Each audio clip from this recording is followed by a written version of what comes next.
Ooh. Ooh. Shane just found a bunch of bear sign. Put me in, coach. I'm ready to play. If you don't want to shoot a bear.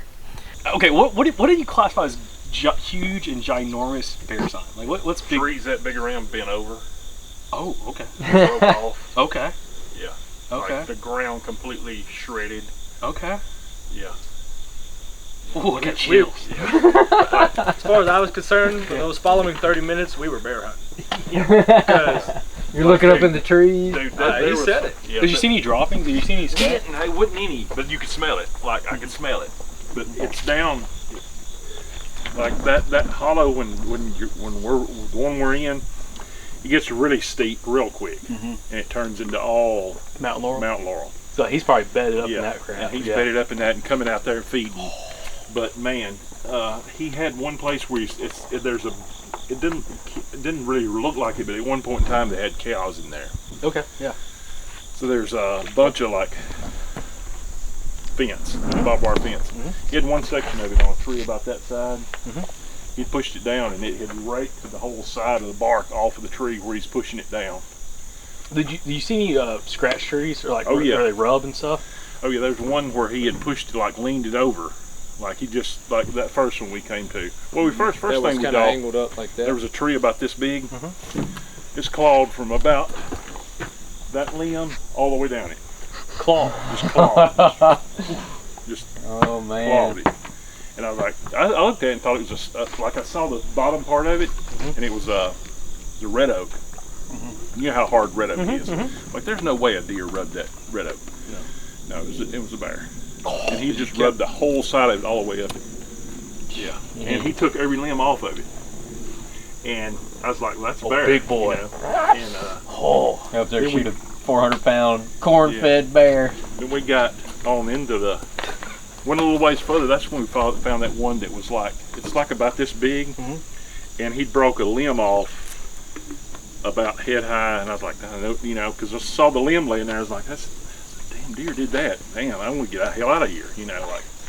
I look up and you could tell he pushed it up, like the roots were kind of coming up. Yeah, he was pushing on it. He'd been leaning on it, you know. Yeah. You could tell, you know, and you could just tell the way it was padded out around it, and it just got worse from there. Like it just got more and more and more. It seemed fairly fresh.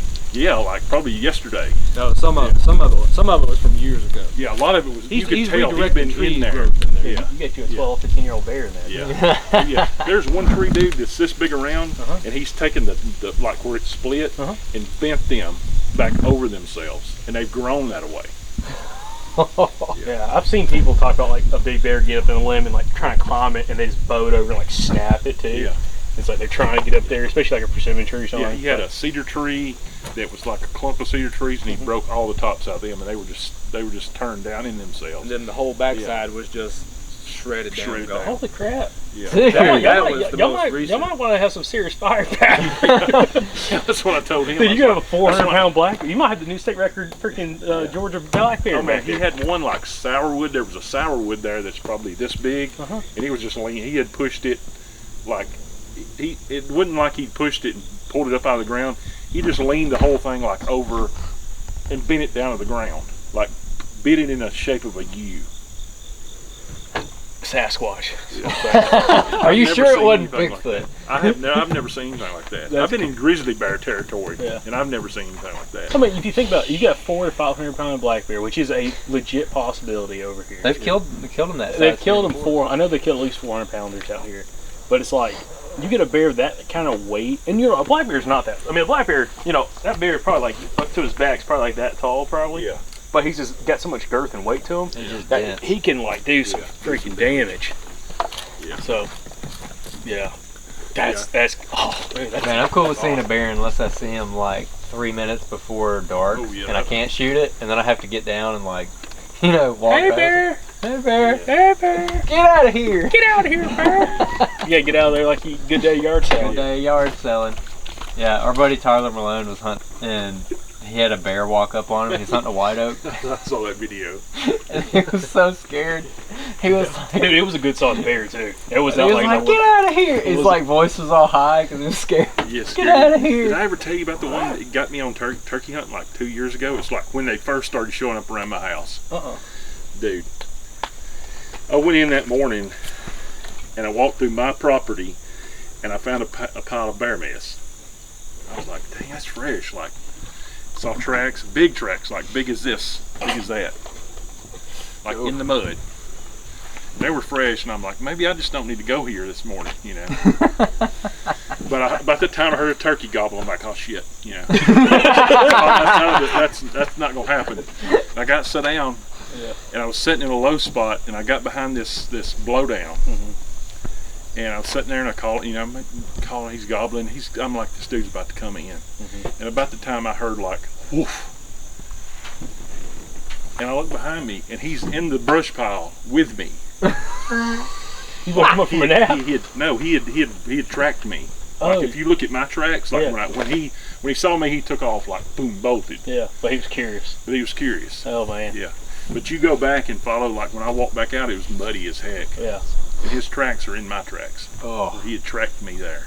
Yeah. Man. He saw a big yard. He's like, I can't mess with him. If you're like 3 inches short, he'd be like, I can take him. I can take it. Oh, that's. But you talking about unnerving? That was. Yeah, I don't like that. So I've had our buddy Robbie Yates. He hunts up in Georgia a whole bunch during turkey season, and he comes up here and bear hunts, but he hasn't had much luck bear hunting. But in turkey season, he's all over bears. Yeah. And he's had some encounters with bears where they have just, you know, in other words, harassed him. Like they were so curious. And he's like, I don't know how well number 9 TSS would do against a 280-pound black bear. Yeah. There's only one way to find out. Yeah. So I was glad that bear ran. I'll tell you that much. I was glad he took out of there. Because it was going to be on.